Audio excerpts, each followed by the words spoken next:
and welcome to Iceland.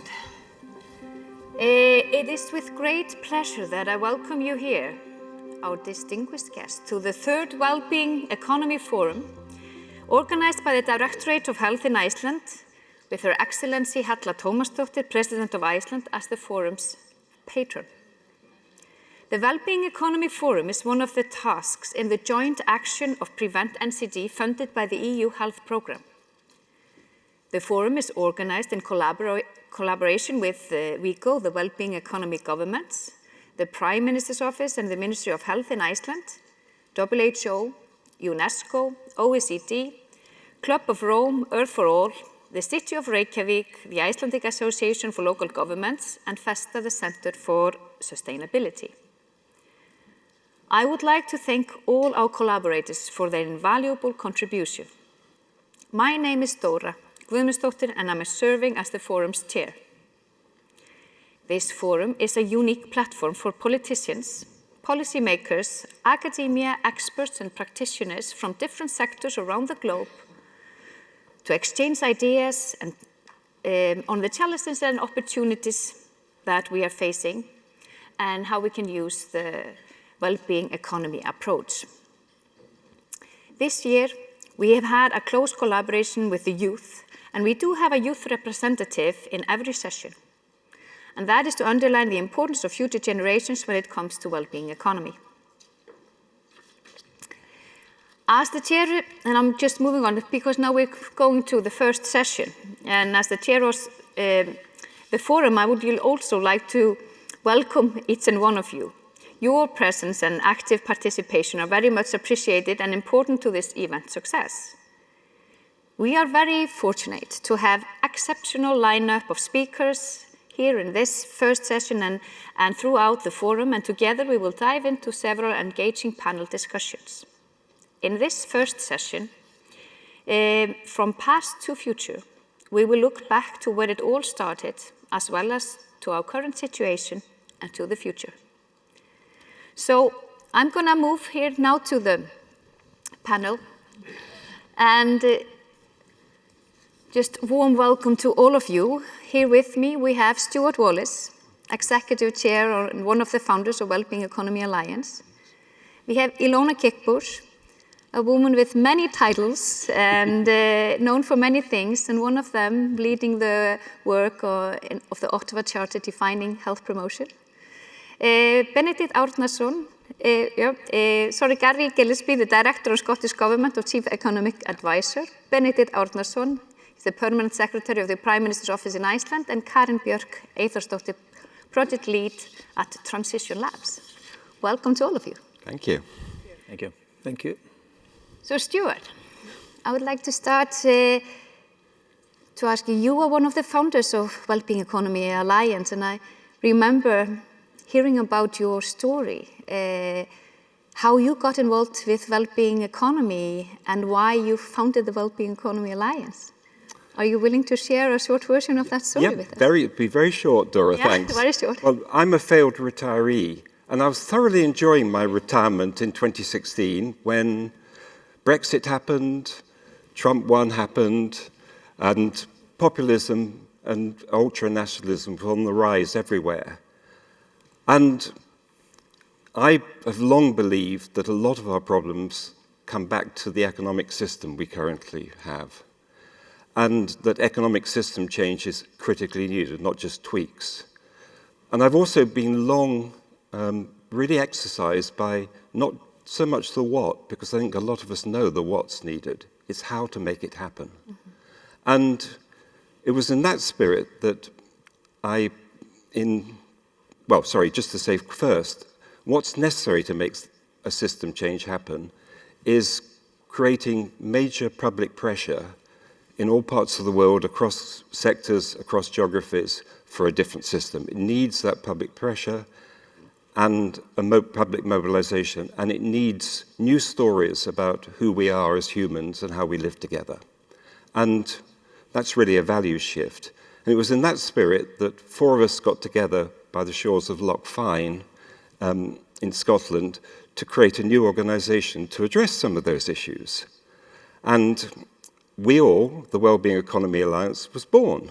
and I was unretired. Much to my wife's, anyway, no, leave that one out. And 7 years later, the idea of a well-being economy has really taken off across the world. It's there in the public discourse. We've got 19 national hubs across the globe, and about 550 organizational members of WeAll. So this has grown massively, and we've got this close affiliation with the Wellbeing Economy governments that you hear more about from Gary and Benedikt in a minute. So we've come a long way in 7 years, but we've got a long way to go. Thank you. And Ilona, I remember when I had an informal chat with you at the WHO Europe annual meeting in Rome in 2018. I think we were on a bus from going to a dinner, and I was sharing with you my challenges with working in public health, where we know that health is created is in society, not just in the health system, and how challenging it is to get other sectors to work with health. And I had experienced that sometimes it's easier to use well-being in this cross-sectional, cross-governmental work, and you really had some experience with that as well. And I remember, I think I was one of the first time you said you should look up well-being economy and look at there's something going on in New Zealand. And I think there was a first tweet just the week after. So how did you get involved with the well-being economy, and how do you see that approach? How can that enhance public health? Well, it just shows how important bus trips are. And sometimes we complain when organizers cart us from place to place, but actually it's a wonderful way to get into conversation. Well, you know, I come from international work, and there in development economics, a range of the kind of thinking that is also in well-being economics has been present and has been moved forward. Think of the work of Amartya Sen in terms of, you know, what really creates health, what really eradicates poverty. And of course, in the United Nations, there's long been a movement, maybe not exactly with the same words, but you know, the development, UN development reports, the goals. Later then the Stiglitz Commission that picked up a number of these things. And we in health promotion watch those things very carefully because, as you said, our starting point was health is created in everyday life. And it's determined by factors, in many cases, out of the individual's control. And of course, how the economics of a society are organized, and the key international public health concern, how equity can be achieved, is always in the center. Of course, many people forget that, you know, there's a constitution of the World Health Organization, and it actually explicitly speaks about well-being. But many people have forgotten that, and only recently has WHO also rediscovered well-being and has just put forward a framework for well-being, and is working on that.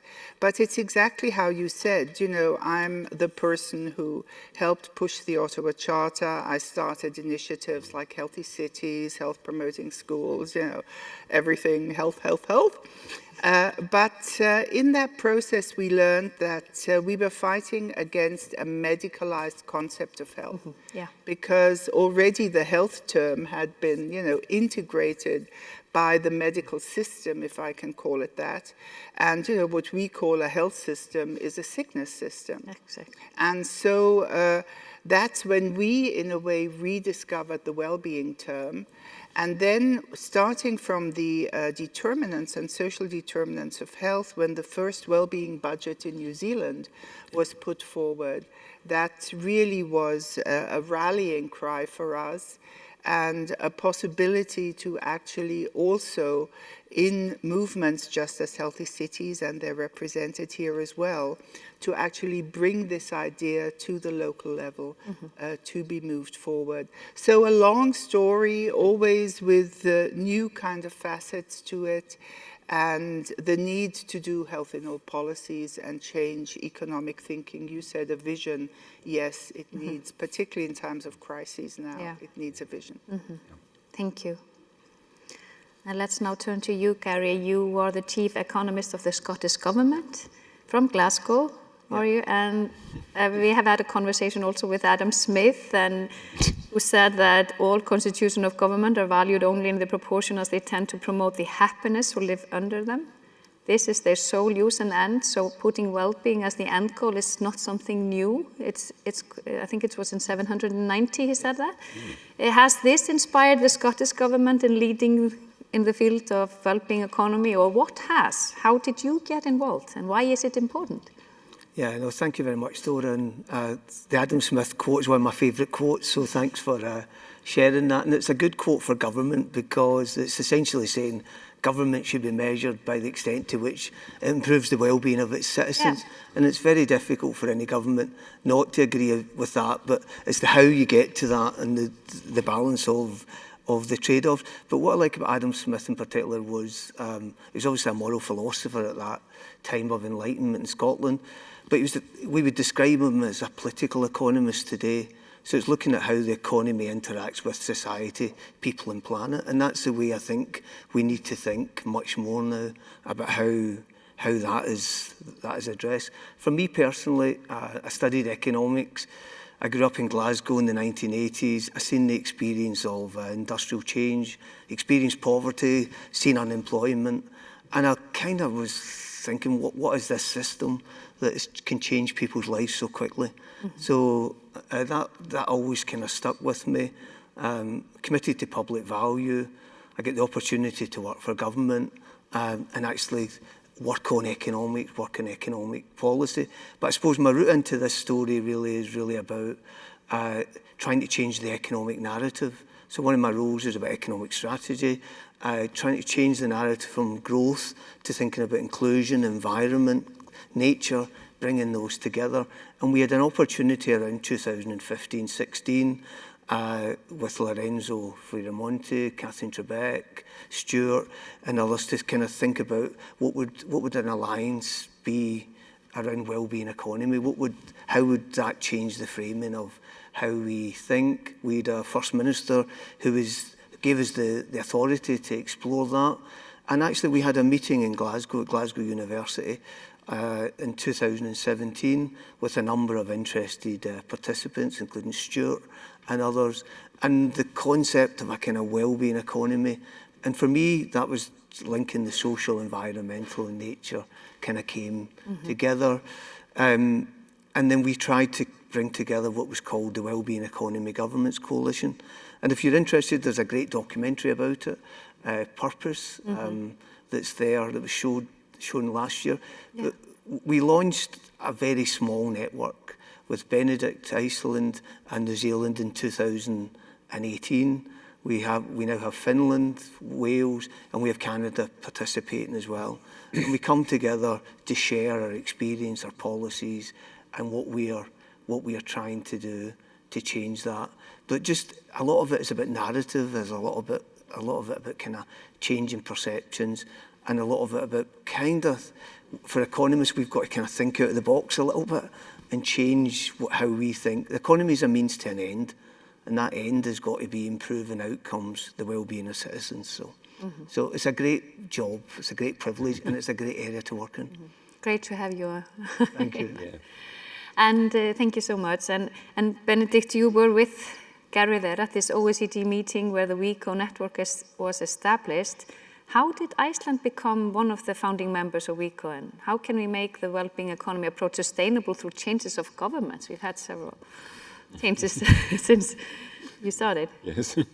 Yes. For me, the story began in 2018 when the Scottish King of Wellbeing, Gary, called me.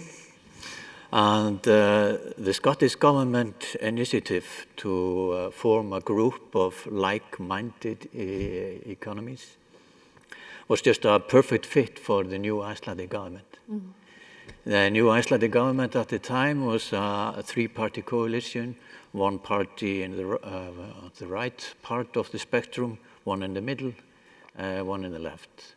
So that was the first of its kind in Iceland, but we have seen many governments in recent years all over the world with broad spectrum over from left to right. But the Prime Minister at the time, Katrín Jakobsdóttir, she was looking for some initiatives, something different, something that she would be able to build an economy based on fair, green and growing. So this was a perfect fit. She had been an enthusiastic reader of Kate Raworth's book, which was published in 2017, The Donut Economics. So it was certainly just a perfect fit. So all things come together, and WIGO, the initial 3 WIGO countries come together, Scotland, New Zealand, Iceland. All the leaders of the 3 countries at the time were female. It's also, I suppose, it increased the visibility. Katrín was an advocate of the well-being approach. She gave speeches all around the world on well-being. So that meant as well that there was a strong political commitment in Iceland. We had indicators that were followed by the Statistics Iceland. We had well-being priorities that were a part of the budget process. It was secure housing, better mental health, better communication with the people. So to close it, I would say it was a bumpy ride, sometimes good, sometimes bad, but in general it was a success. It was a very positive experience, but the critical factors in this is always it's political commitment and a well-structured budget framework. Thank you, Benedikt.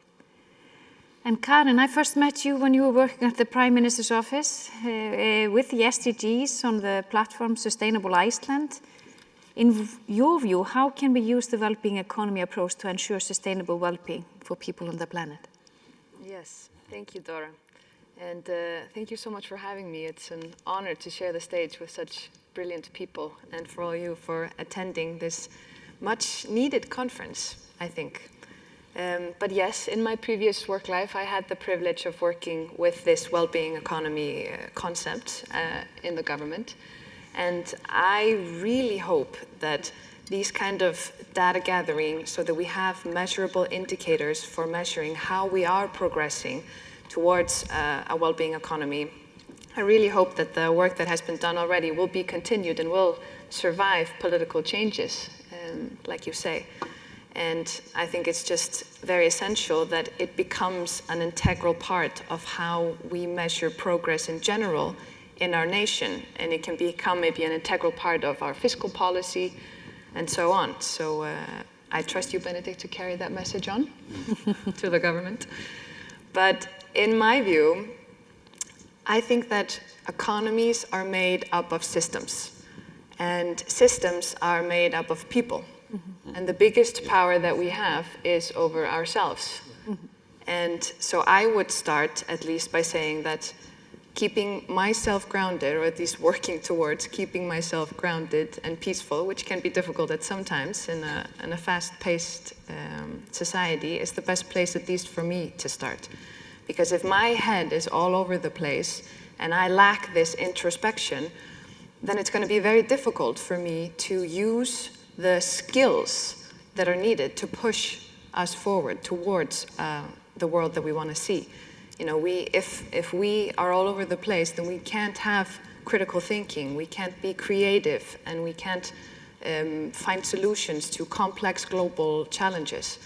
So to kind of start by filling my cup first, and then going out to my community and filling up their cups. And if we're in a leadership position, which I know many of you are in this room today, then I think our effect can be even larger.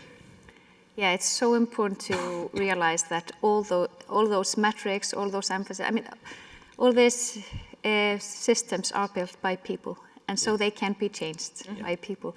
And I just want to put up the Sustainable Development Goals here, and I just got results from a survey that came. It's just we're going to publish it today.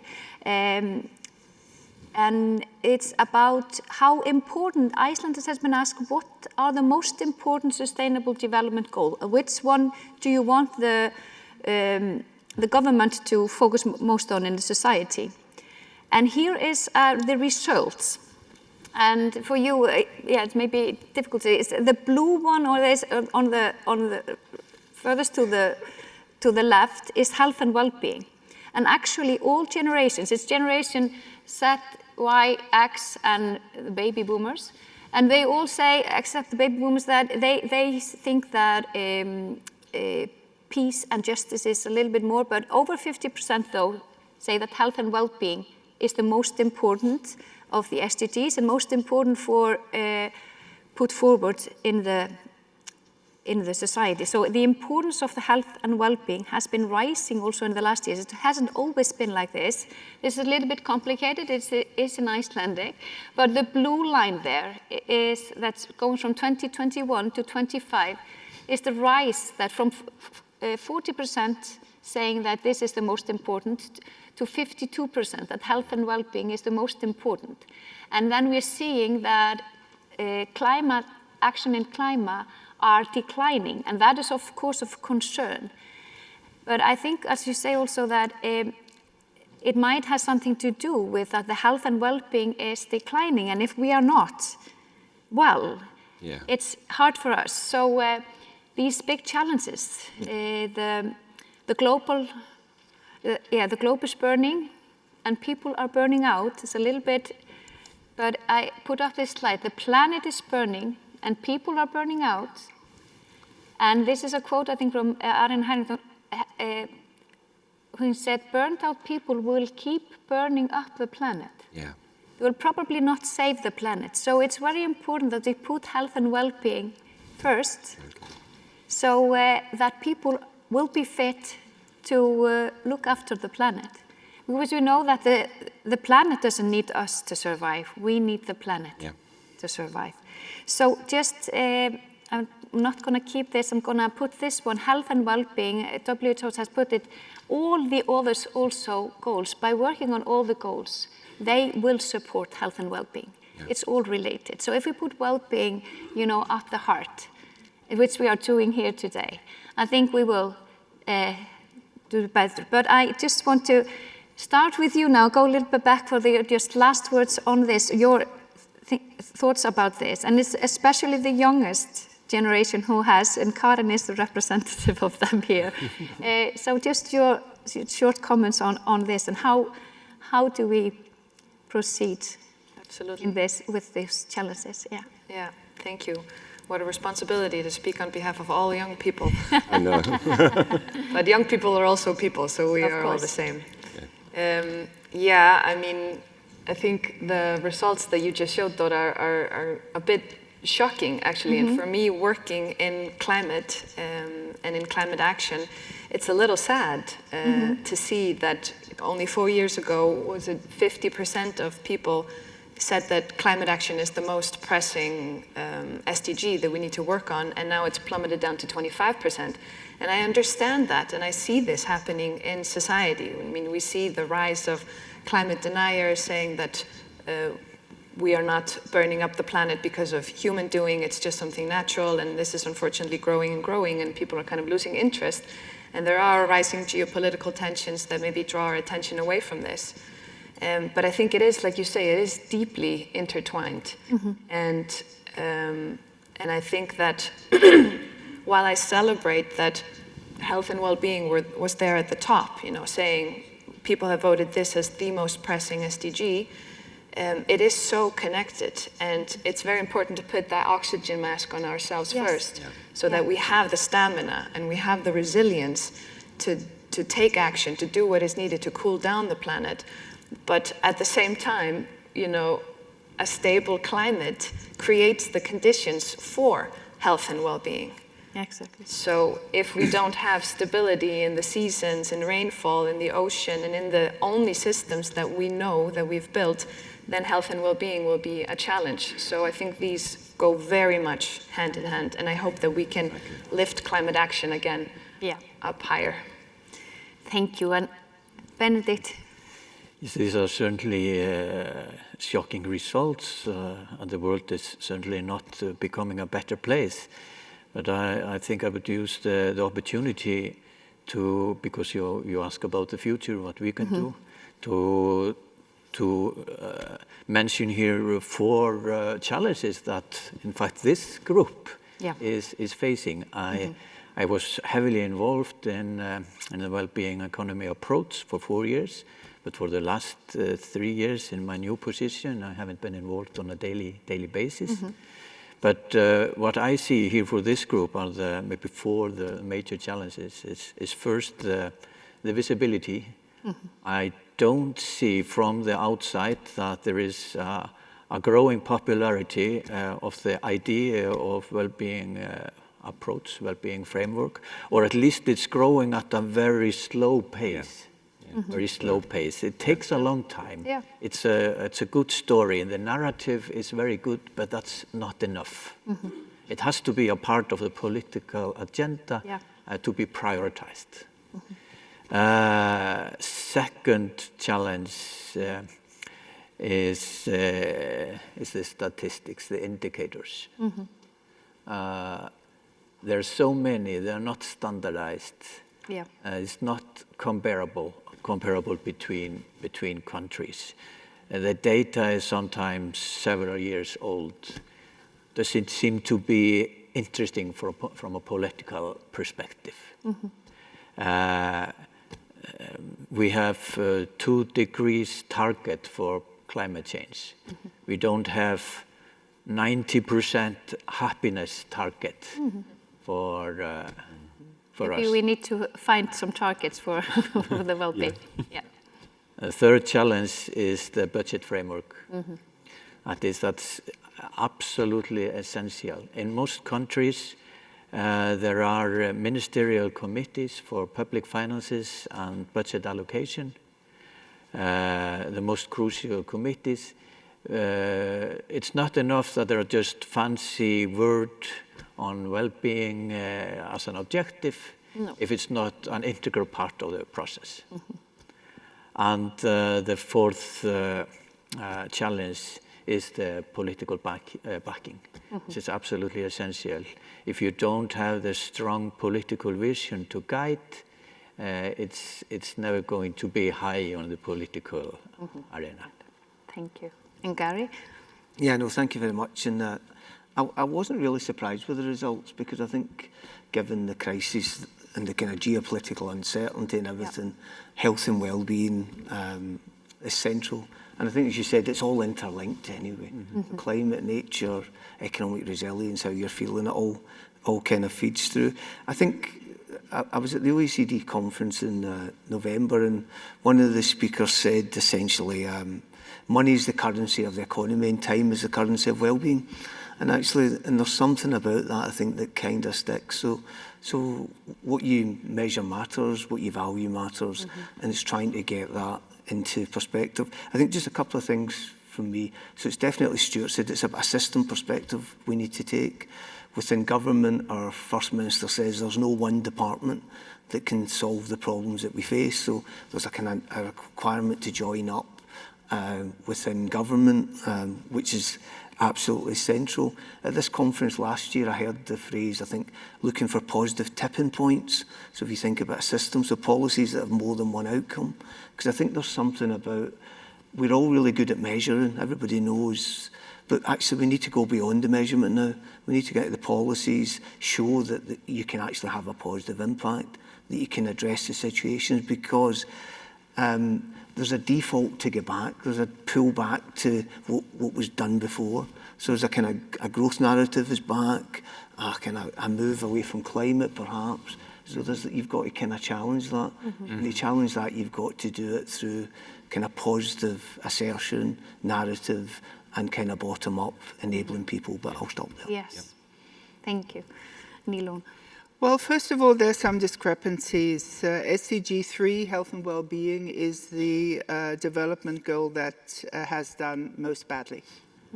So it's the goal that has been achieved least. So I think we have to look at the discrepancy between what it seems people, at least in certain parts of the world, are saying for themselves and what the data show us. The budget of the World Health Organization has just been slashed by at least 50%. There is a growing lack of investment in development support. We know the United States has slashed significant amounts, and a lot of that went to health.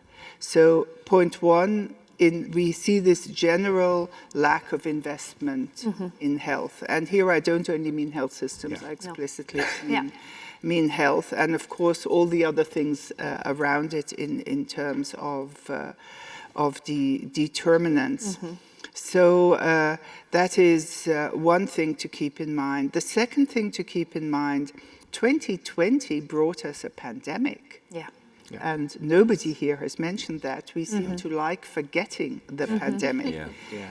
But people have not forgotten the pandemic. And it has led to polarization also on health. I don't know if any of us here in this room ever thought people would fight whether vaccines work or not.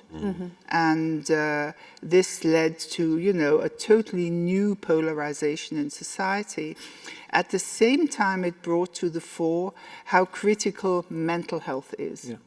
And we did a survey of young people all around the world, and they clearly said our key concern is mental health, not in the sense of, you know, mental health conditions, but actually what we might call well-being, which also says that, you know, maybe terminology sort of moves around also, because we also see, at least I work a lot in Germany as well, where it's difficult to translate the well-being term into a term that's acceptable politically in Germany.